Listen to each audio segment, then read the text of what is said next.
Elijah Turner had just returned from studying abroad, eager to experience the Grand Palace Hotel, the epitome of luxury that his mother, Olivia Turner, owned. Though he had seen this hotel in countless magazines and business articles, this was the first time he would be visiting as a guest. He had spent years abroad, and now back home, he was excited to see the legacy his mother had built. The towering hotel gleamed under the sunlight, its marble pillars framing the entrance and golden chandeliers glistening through the glass doors. A red carpet stretched into the grand lobby, where well-dressed guests moved with quiet grace, the image of wealth and privilege. Elijah rolled his suitcase across the pristine marble floors, walking through the grand entrance, expecting the kind of treatment that came with such opulence. But as soon as he stepped inside, something felt off. It wasn't the luxury or grandeur. It was the way people looked at him. Eyes flicked toward him, quick and assessing. The doorman hesitated before opening the door. The bellhop glanced at him, then turned away as if assuming he wouldn't need help. Behind the reception desk, the staff didn't greet him either, their faces unreadable. Despite it all, Elijah kept his posture straight and walked confidently toward the front desk. There sat Amanda Blake, the hotel manager. She was in her early 40s, dressed in a navy blue suit, her expression businesslike, her eyes trained on the computer screen. When Elijah approached, she didn't look up immediately. "Excuse me," Elijah said politely, offering a small smile. "I have a reservation under Elijah Turner." Amanda's eyes scanned him briefly, his designer sneakers, tailored trousers, and crisp shirt. The moment her gaze landed on his skin, her expression shifted, just slightly. There was a flicker of skepticism, but she didn't offer him the warmth she had given the guest before him. "You're sure you're in the right place?" she asked, her tone cold, professional, but with an underlying dismissiveness. Elijah's patience remained steady. "I believe so," he replied calmly, pulling out his phone. "The Grand Palace, correct? Here's my confirmation." He handed her his phone. Amanda snatched it from him quickly, inspecting it briefly before handing it back without looking at the computer. She muttered, clearly unimpressed. She began typing on the keyboard slowly, as if searching for a problem, not a solution. Meanwhile, other guests checked in smoothly, receiving their key cards in minutes while Elijah was left waiting. Minutes passed, then 5. His patience began to wear thin. "Is there a problem?" he asked, his voice steady but firm. Amanda glanced up as if surprised he was still there. "It seems I can't find your reservation in the system," she said flatly, still not meeting his eyes. "Are you sure you booked here?" Elijah tried to keep his voice even. "I have a confirmation email. Would you like to see it again?" Amanda sighed, clearly annoyed. "That won't be necessary," she said. After a long pause, she added, "We don't allow walk-ins for high-tier suites." Elijah's jaw tightened. The assumption was absurd. "I'm not a walk-in," he said firmly. "I have a reservation under Elijah Turner." Amanda's thin smile remained, but it didn't reach her eyes. "I don't see it in the system. You might want to check another hotel."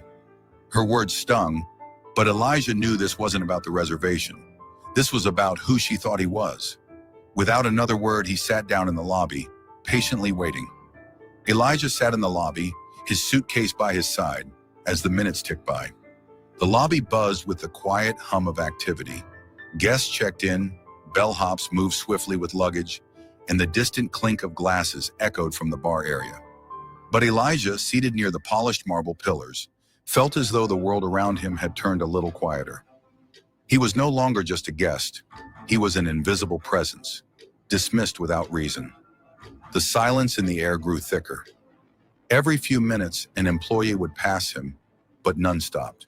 A waiter moved between tables offering drinks, but not a single glance was directed at him. Even the guests around him seemed to ignore his presence, stealing glances but quickly averting their eyes. The more time passed, the more the weight of being overlooked settled in. An hour had gone by when Elijah stood, brushing non-existent dust from his trousers. He made his way back to the front desk, where Amanda was still sitting, her eyes glued to her computer screen. "Excuse me," he said, his voice calm but firm. "I've been waiting for over an hour.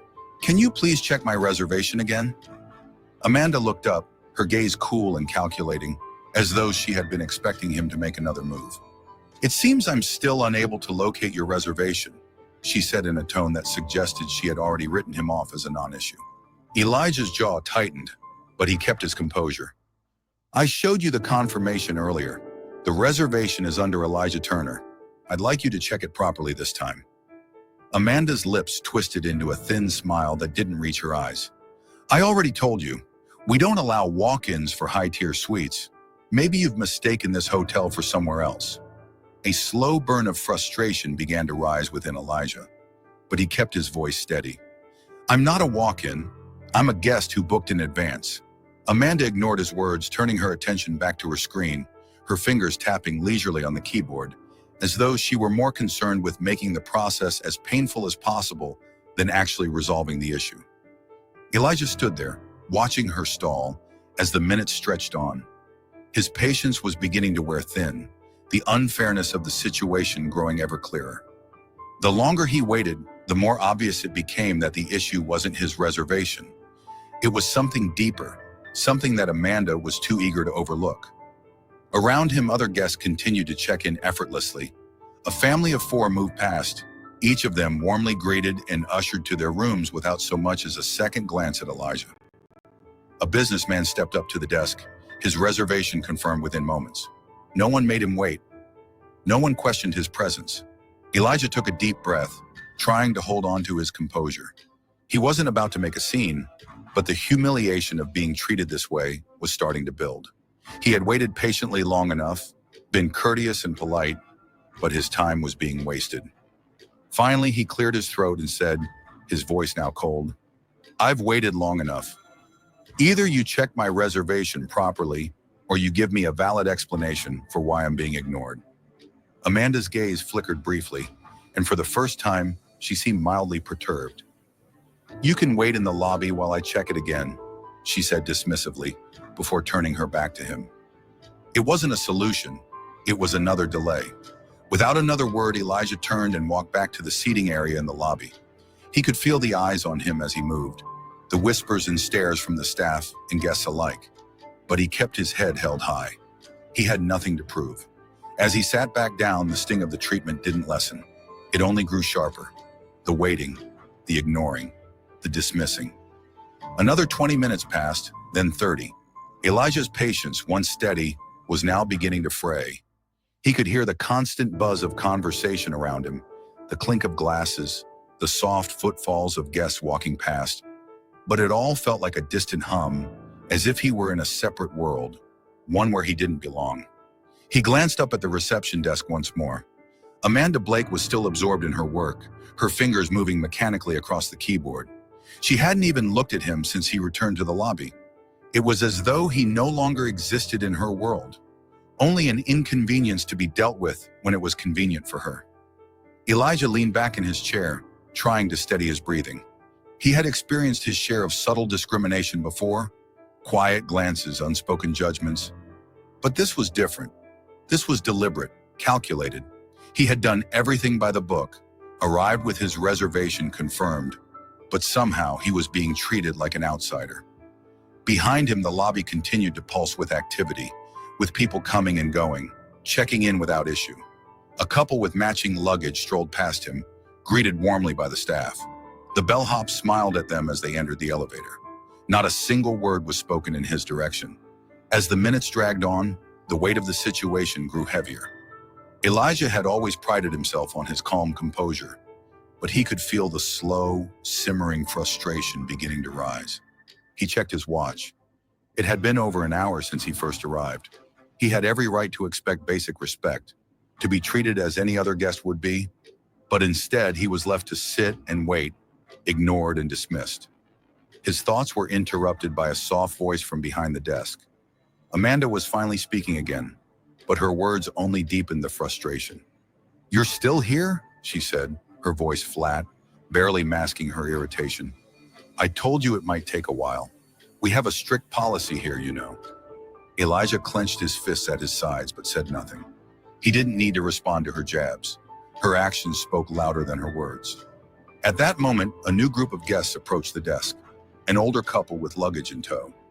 Amanda's demeanor immediately changed, her tone softening as she greeted them. Within moments, their reservation was confirmed, and they were handed their key cards with a warm smile. The contrast was stark. Elijah was still standing there, waiting, not a single word directed at him. The longer he stood there, the more he felt the weight of the injustice pressing down on him. He had done nothing wrong. He was simply here as a guest, but the assumptions about who he was, about whether he belonged, were being laid bare before him. As the minutes continued to stretch, a subtle sense of humiliation began to take root. The lobby, once a place of luxury and comfort, had become a cage. Elijah was trapped in a moment that felt both unreal and painfully familiar. He had seen this before, the way people treated him differently, the way assumptions were made based solely on the color of his skin. He had grown used to it, but that didn't make it any less painful. Finally, after what felt like an eternity, Elijah stood up again, his body stiff from the long wait. He walked back to the front desk, his steps purposeful. He wasn't going to let this drag on any longer. "I've had enough," he said, his voice steady but firm. "You either check my reservation properly, or I want an explanation." Amanda barely looked up from her screen, her gaze still fixed on the keyboard. "As I said, we're very busy," she said, her voice dripping with insincerity. "Maybe you should check elsewhere." Elijah's patience was wearing thin. This wasn't just about a reservation. This was about respect, and he wasn't going to be treated like this any longer. Elijah stood there, his frustration boiling under the surface. He had waited long enough, endured the humiliation long enough. He wasn't going to take another minute of being ignored, dismissed, and belittled. He took a deep breath and was about to say something when the doors of the Grand Palace Hotel swung open with an almost theatrical force, drawing everyone's attention to the entrance. A sudden hush fell over the lobby.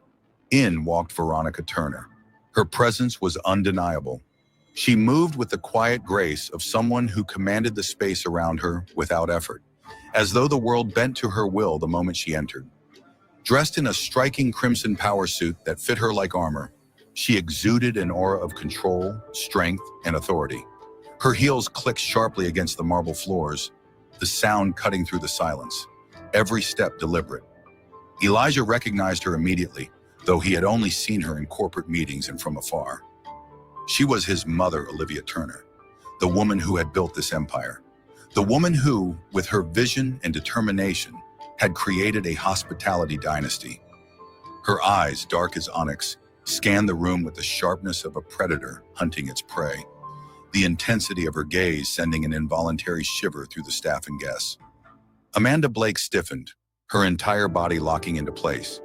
She had made the mistake of underestimating Elijah, and now the person who owned the very foundation she stood on had arrived. Veronica's presence was enough to stop conversations mid-sentence and freeze the entire lobby. The moment her eyes locked on Amanda, everything in the room seemed to slow. Veronica didn't need to speak. Her gaze alone sent a message, a warning. Amanda tried to gather herself, but there was a crack in her otherwise composed facade. The weight of the situation, the sudden shift in power, was too much for her to ignore. Veronica had come in, and the illusion of control that Amanda had held on to so desperately was slipping away piece by piece. "I find this entire situation highly suspicious," Veronica said, her voice cutting through the tension like a hot knife through butter. It was calm, collected, and carried an authority that left no room for dispute. Her eyes never left Amanda's face as she addressed her. The words hung in the air, heavy with meaning. Elijah stood behind her, the corner of his mouth lifting ever so slightly in acknowledgement of his mother's arrival. There was something reassuring in the way Veronica carried herself, an unshakable confidence that had the power to dismantle everything Amanda had built in the last hour. Amanda opened her mouth to speak, but Veronica cut her off before she could say a word. "You've been stalling my son for over an hour," she continued, her voice smooth but laced with a simmering edge. "You've treated him as though he didn't belong here, as though he were some kind of intruder." A few of the staff exchanged uncomfortable glances, but no one dared to move, too paralyzed by the sheer authority Veronica exuded. "I'm not interested in excuses, Amanda," Veronica said, her tone turning sharper. "I want you to explain yourself." Amanda's face had drained of color. Her earlier confidence seemed to have evaporated, replaced by a visible anxiety that was almost impossible to ignore. She fidgeted with her hands, struggling to maintain composure. I was simply following hotel procedures, Amanda stammered, her voice losing its edge. There was no reservation in the system under Mr. Turner's name. I thought it was a mistake. Veronica's expression remained ice cold. It was no mistake. This is Elijah Turner, my son, and I will not have anyone in this hotel treated like an outsider, especially not him. Her words rang in the air, as if she had just set down an ultimatum. The weight of the situation was clear now. There would be consequences. No one in the lobby could miss it. Amanda opened her mouth, but no words came out. She was trapped, caught in a lie, and now the truth was standing before her, as undeniable as the power that Veronica commanded. Elijah didn't say a word, but he could feel the shift. The moment Amanda had realized her mistake, the moment the narrative she had tried to build began to unravel. The silence in the lobby was suffocating. All eyes were fixed on Veronica as she towered over Amanda, her presence commanding the entire room.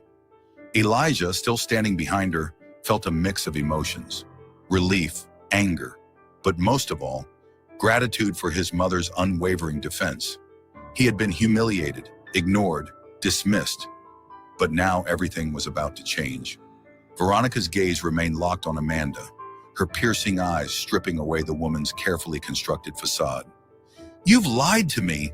Veronica's voice was icy, deliberate, and unyielding. "You told me there was no reservation under Elijah Turner's name." Her eyes flicked to the surrounding staff, and they all shifted uncomfortably under her scrutiny. "You ignored him. You let him sit here for over an hour. You treated him like he didn't belong. And now you're trying to cover it all up with excuses." Amanda took a hesitant step back, her face pale, the weight of her actions sinking in. She opened her mouth to defend herself, but the words seemed to stick in her throat. She knew it was futile. She had made her decision, and now she would have to face the consequences. Veronica turned to Elijah then, her sharp eyes softening for just a moment. "Are you all right?" she asked, her voice quieter, more gentle. Elijah nodded, though the lingering frustration in his chest hadn't quite eased. "I am now," he replied, his tone steady, but with an edge that still held the sting of what had happened. Veronica turned back to Amanda. "You've made a mistake, and I'm not going to let this slide. This isn't just about you treating my son like this. It's about the culture you've allowed to fester in this hotel. It's about the biases that go unchecked, the assumptions made about people based on the way they look or where they come from. And it ends now." The lobby was still, the weight of her words settling on every employee present. Veronica's voice rang out again, firm and clear, as she addressed the rest of the staff. "Starting tomorrow morning, there will be mandatory training on bias, discrimination, and customer service ethics for every employee, from the front desk to management. If anyone here refuses to participate, they will no longer work for me." The staff stood frozen, no one daring to speak. The tension was palpable, the reality of the change sinking in. This wasn't just a one-off incident. Veronica was laying the groundwork for a fundamental shift in how things were done at the Grand Palace. Amanda swallowed hard, clearly struggling with the enormity of her mistake. But Veronica wasn't done. She turned toward the two security guards who had been called to escort Elijah out earlier. "Tell me," Veronica said sharply, her eyes flicking from one guard to the other. "When Amanda asked you to remove Elijah, did you question it?" Neither guard spoke immediately. Their gaze dropped to the floor, ashamed, but they didn't have an answer. "That's the problem," Veronica continued, her voice cold. "You didn't question it. You didn't think twice. You simply followed orders because you assumed that what was being asked of you was justified. Well, it wasn't. And from now on, if anyone here fails to uphold the standard of fairness and respect, they will be shown the door." The younger of the two guards took a hesitant step forward, his voice quiet. "Yes, ma'am. We understand." "Good," Veronica said, her tone softening just slightly. "You're dismissed. This is not the standard we will accept here." Turning back to Amanda, Veronica's expression remained stone cold. "You have 10 minutes to clear out your office," she said, her voice still unwavering. "If you're still here after that, security will escort you out. You've shown me that you can't be trusted with this position anymore." Amanda's eyes went wide, her body stiffening as she processed the words. There was no room for negotiation, no second chance. Her fall from grace was swift, and there was no way to reverse it. I didn't mean to, Amanda began, but Veronica cut her off with a sharp gesture. Don't try to justify it, she said, her voice low. You've done enough damage. Leave.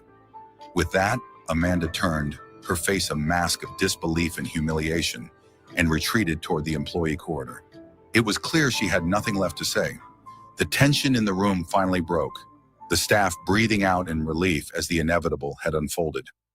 Veronica stood there for a moment, surveying the room. She had done what was necessary, but she knew the work was far from over. As Elijah looked on, he could see the quiet power his mother wielded. It wasn't just about owning a luxury hotel. It was about creating a space where dignity, respect, and equality were the core values. And she wasn't going to let anyone, staff or guest, forget that. When Amanda had disappeared from view, Veronica turned to Elijah. Let's go, she said softly, her tone warm now. You've waited long enough. Elijah nodded and picked up his suitcase. They walked toward the elevator together, the weight of the moment hanging between them. The Grand Palace Hotel would never be the same, and neither would its guests or its staff. Veronica Turner was not just an owner, she was a force to be reckoned with. As the elevator doors closed behind them, the future of the hotel, and of the people within it, felt undeniably different. For the first time in a long while, Elijah felt as though his presence was no longer just tolerated. It was accepted. He belonged. She slapped the cuffs on him, convinced no one would question her word. But when he walked into that courtroom, she realized she had made the biggest mistake of her career. Damon Fletcher had always been a man who preferred staying out of trouble. His life was structured, deliberate. He wasn't the type to take risks. But none of that mattered when Officer Erica Manning stepped into that convenience store on a quiet afternoon in Fort Worth, Texas. The store was mostly empty. Damon had come in for something simple, coffee and a snack before heading home. He had just left the self-checkout when he felt it. That sharp, unsettling sense that someone was watching him. "Sir, I need you to stop right there." The voice was sharp, authoritative. Damon turned, confused, and found himself staring at a uniformed officer with a hand resting casually on her holstered weapon. Officer Manning. He glanced around, certain there must be some misunderstanding. "Is there a problem?" Her expression was unreadable, but her stance told him she had already made up her mind. "Just saw you put something in your pocket after scanning a few items. Mind showing me your receipt?" Damon furrowed his brow, shifting his bag to his other hand. "I just paid. You can check the register." Manning's lips pressed into a thin line. I said, "Show me your receipt." Damon took a slow breath and reached into the plastic bag, retrieving the small slip of paper. He extended it toward her, keeping his movements deliberate. Manning snatched it and barely glanced at it before shaking her head. "Nice try. Empty your pockets." A few people had turned to watch, their gazes bouncing between the two like spectators at a match. Damon kept his voice calm. "I don't have anything in my pockets." Manning's patience seemed to snap in an instant. "Hands against the counter." Damon's jaw clenched. This wasn't about a missing item. She wasn't checking a receipt. He had seen this play out too many times, in too many places, with too many people who looked like him. "I told you I didn't take anything," he said, keeping his voice level. Manning's hand dropped to her radio. "Dispatch. I've got a possible shoplifting suspect resisting compliance." Resisting compliance. Damon exhaled slowly. He was standing still, hands visible, voice calm. But none of that mattered. A store clerk, a young man in a company vest, hesitated before stepping forward. I actually saw him pay for everything." Manning didn't even turn her head. "Stay out of this." Damon's heart pounded. He could already see where this was going. "Look, you're making a mistake," he said, his voice steady. "I have a law degree. I know my rights." Manning let out a short laugh, one devoid of humor. "Yeah? Well, you can explain your rights downtown." Before Damon could respond, she reached for his wrist. The moment her fingers tightened, a choice flickered in his mind. He could pull away, demand to speak to a supervisor, fight. But none of that would end well. So he let her. The cold metal of the handcuffs snapped against his skin, sending a ripple of tension through the small store. Manning's grip was firm as she guided him toward the exit, where her squad car waited. Damon caught sight of his reflection in the store's glass door as they stepped outside. He had seen plenty of people in his position before. Now, for the first time, he was one of them. But he knew something Erica Manning didn't. This wasn't going to end the way she thought.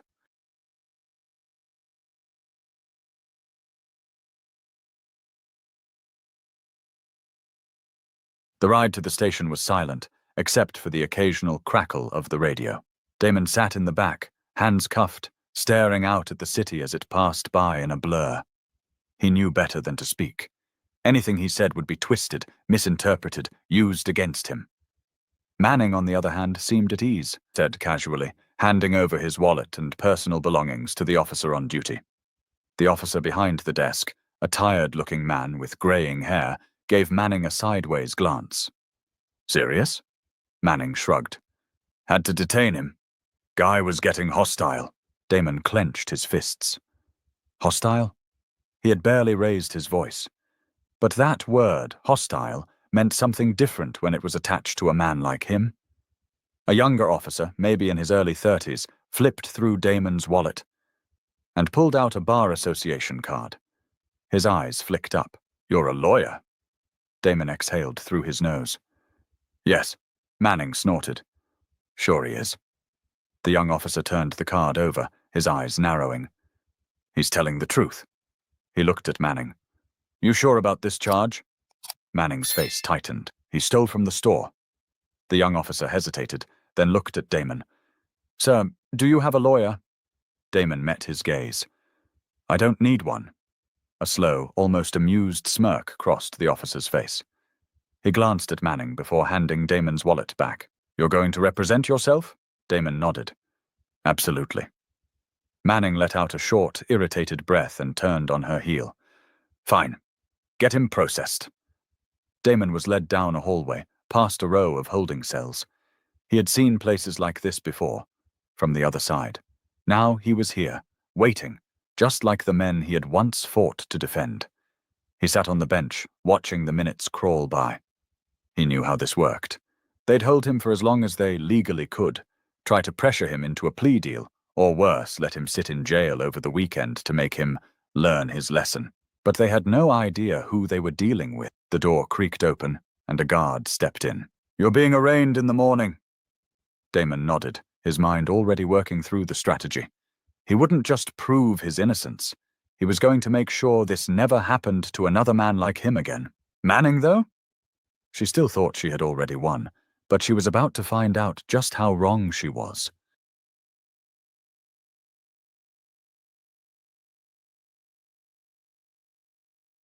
The courtroom was colder than Damon expected. The fluorescent lights buzzed overhead, casting a harsh glare on the polished wood of the judge's bench. He sat at the defense table, hands folded neatly in front of him, the weight of the cuffs from the night before still fresh on his wrists. Across the room, Officer Erica Manning stood confidently, her uniform crisp, her expression unreadable. To her, this was routine, a simple case of a shoplifter who got caught and would now be processed like so many others before him. She hadn't even bothered to check the name on the docket. The judge, an older woman with sharp eyes and a no-nonsense demeanor, adjusted her glasses and glanced at the prosecution. Let's move this along. What are the charges? The prosecutor, a young man with an overconfident smirk, stood up. Your Honor, the defendant, Damon Fletcher, was caught stealing from a local convenience store. Officer Manning witnessed the crime firsthand and detained him after he refused to comply. Damon let out a quiet breath, shaking his head slightly. The lies had started early. The judge turned to him. Mr. Fletcher, do you have legal representation? Damon stood, buttoning his suit jacket with steady hands. I do, Your Honor.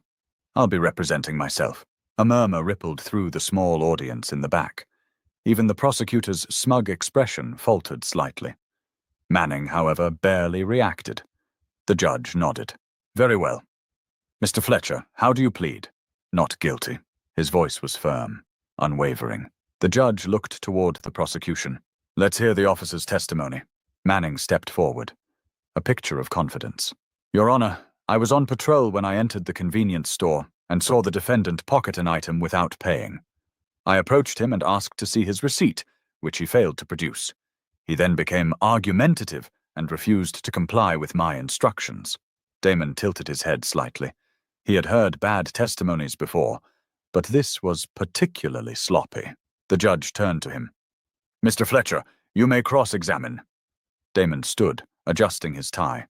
He took a step forward, hands resting lightly on the defense table. "Officer Manning, you said you saw me take an item and put it in my pocket." "Yes."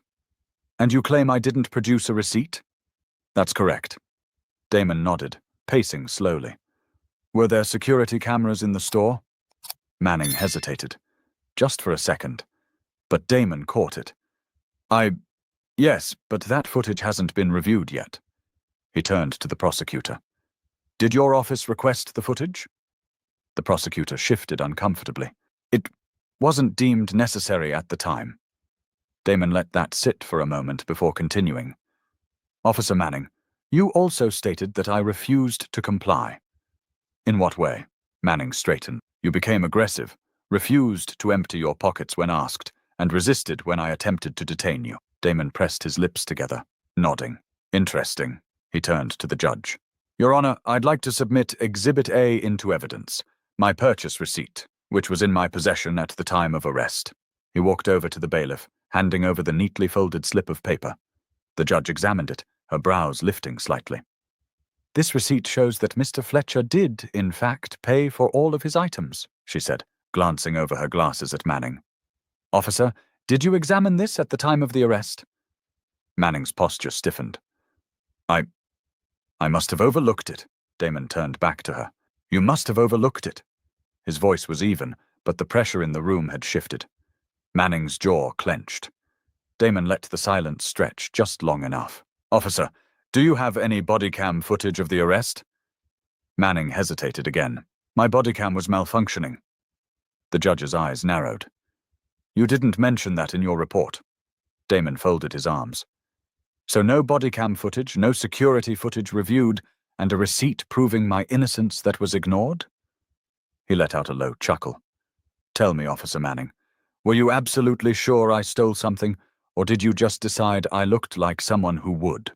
A sharp intake of breath rippled through the room.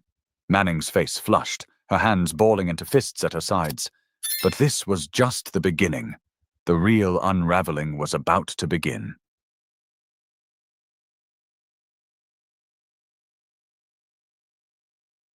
A heavy silence filled the courtroom. Manning stood rigid, her face unreadable, but Damon could see the tension in her jaw, the slight shift of her weight from one foot to the other. She had expected a quick, uncontested case, a rubber stamp conviction. But now, the floor was crumbling beneath her. Damon kept his voice calm, controlled. "Officer Manning, let's go back to your report. You stated that I was hostile and resisted compliance." Manning lifted her chin slightly. "That's correct." He nodded. "Could you describe exactly what I did that was hostile?" She hesitated, just for a second, but the delay was enough. "You refused to empty your pockets. You raised your voice." Damon tilted his head. "I see. So raising my voice, after being falsely accused, is considered hostility?"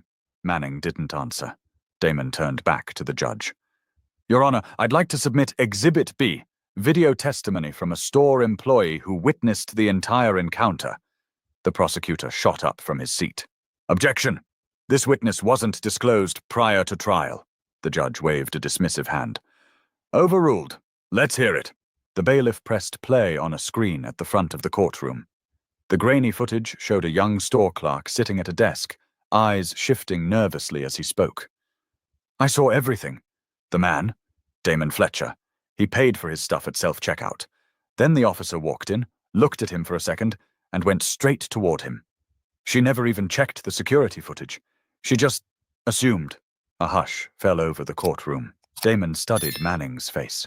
She was stiff, her hands clasped behind her back, but her eyes flickered.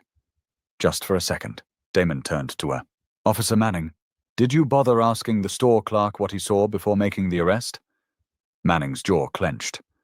Or did you decide the moment you saw me that I was guilty?" A vein in Manning's temple twitched. "That's not what happened."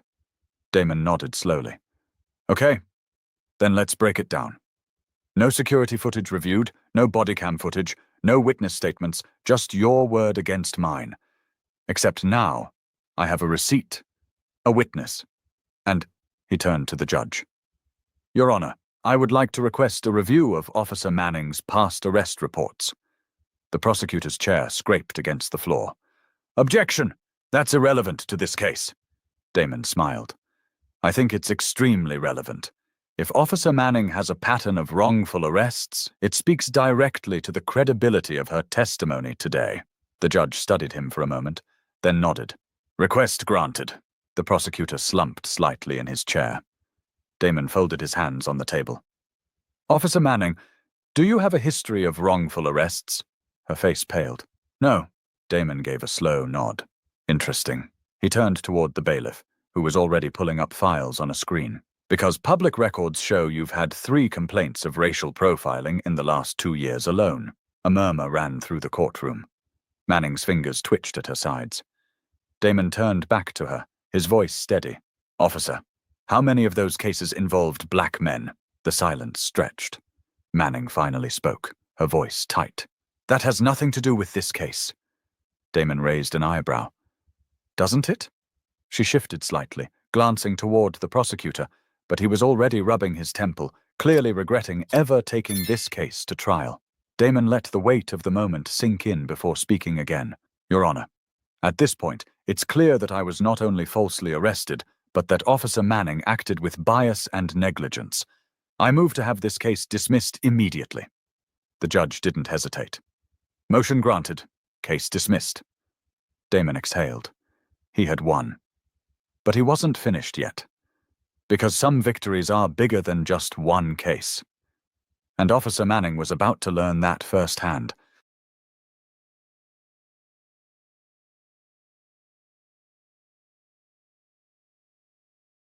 The gavel struck once, firm and final. Manning barely moved. She stood frozen, shoulders squared, but Damon could see the shift, the realization creeping in. She had come into this courtroom expecting another easy conviction, another name in a system that rarely questioned her word. But now, her name was the one under scrutiny. Damon adjusted his suit jacket, his movements measured, deliberate. He wasn't the kind of man to gloat, but he also wasn't the kind to let things slide. As he gathered his things, the judge's voice cut through the silence. "Before we conclude, Officer Manning, I need to address something." Manning snapped to attention. "Yes, Your Honor." The judge removed her glasses, studying the officer with a gaze that had weighed the fate of many before her. "The court doesn't take allegations of misconduct lightly, and Mr. Fletcher's case has raised serious concerns. As of now, I am formally recommending an internal investigation into your actions, both in this case and in your previous complaints." Manning's face drained of color. "Your Honor, that's unnecessary." The judge held up a hand. "That's not for you to decide." She turned to the bailiff. "Make sure the appropriate parties receive my recommendation." Damon watched Manning swallow hard, her fingers tightening into fists at her sides.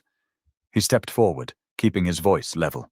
"Officer Manning, you were so sure of my guilt that you didn't bother to check the facts. You let your bias dictate your decision. You saw me, and made up your mind before I even opened my mouth." She said nothing. Damon continued, his voice calm but firm. "I could have lost my job over this, my reputation, my freedom, but I fought back because I could, because I had the knowledge and the means." He let that sink in. "But what about the people who don't?" Manning's lips parted slightly as if she wanted to respond, but no words came out. Damon shook his head. "You've arrested how many people who looked like me? How many of them didn't have the resources to fight back?" The question hung in the air, heavy and damning. The courtroom doors swung open, and a man in a dark suit strode in, a police department official. He exchanged a quiet word with the bailiff before approaching the judge's bench. The judge nodded, then turned back to Manning. "Officer Manning, you are hereby placed on administrative leave, effective immediately, pending an investigation." Manning's face twisted in shock. "This isn't fair." Damon let out a quiet breath. "Neither was my arrest." The silence in the room was deafening. Manning was escorted out, her steps heavy, her face pale, the weight of consequences finally settling on her shoulders. Damon picked up his briefcase, running a hand over the smooth leather. This wasn't just a personal victory. It was something bigger. Because today, a system that rarely held people like Officer Manning accountable had finally taken notice.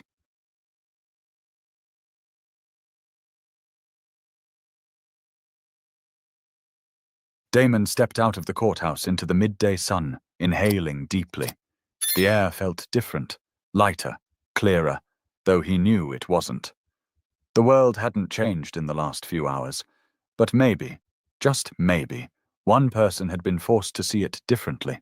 He walked down the steps slowly, his mind still processing everything that had happened.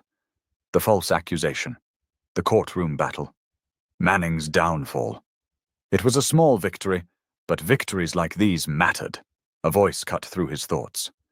"Mr. Fletcher." Damon turned to see the young officer from the precinct jogging toward him. The same one who had hesitated when Manning handed over his wallet, who had seen the truth before anyone else had wanted to acknowledge it. The officer stopped a few feet away, catching his breath. I just wanted to say, what you did in there, that was something." Damon raised an eyebrow. "Something." The officer scratched the back of his neck. "I mean, I see cases like this all the time. People arrested over nothing, stuck in the system because they can't fight back. It happens more than it should." He exhaled. "But I've never seen someone turn it around like that, not in court." Damon studied him for a moment. "You ever speak up when you see it happening?" The officer's jaw tightened slightly. It's not that easy." Damon nodded, watching him squirm. "Neither was proving my innocence." The officer's shoulders sagged a little. He knew Damon was right. Damon glanced back at the courthouse doors. It starts with one person saying something, doing something, not just looking the other way. The officer shifted on his feet. "Yeah." He looked down, then back up. "Look, Officer Manning's not the only one like that on the force." His voice was quieter now. "But not all of us are like her." Damon gave him a long look before finally responding. "Then prove it."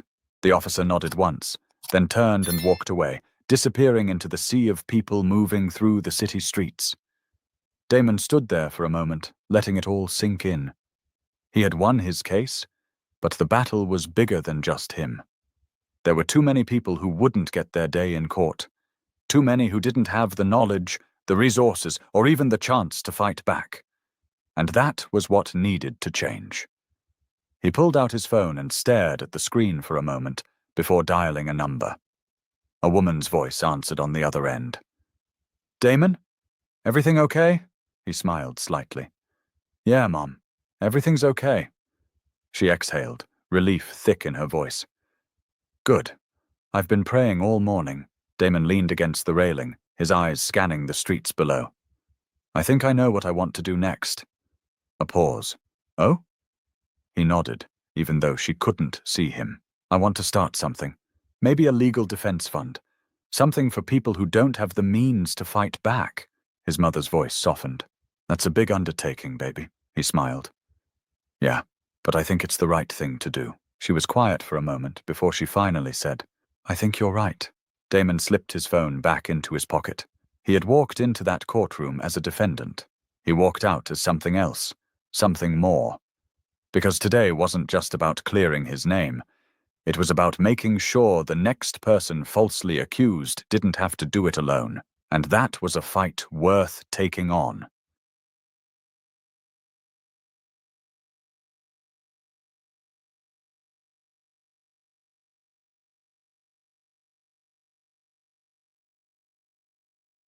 That's when my coworker told me that she had just called back and said she was gonna run a car.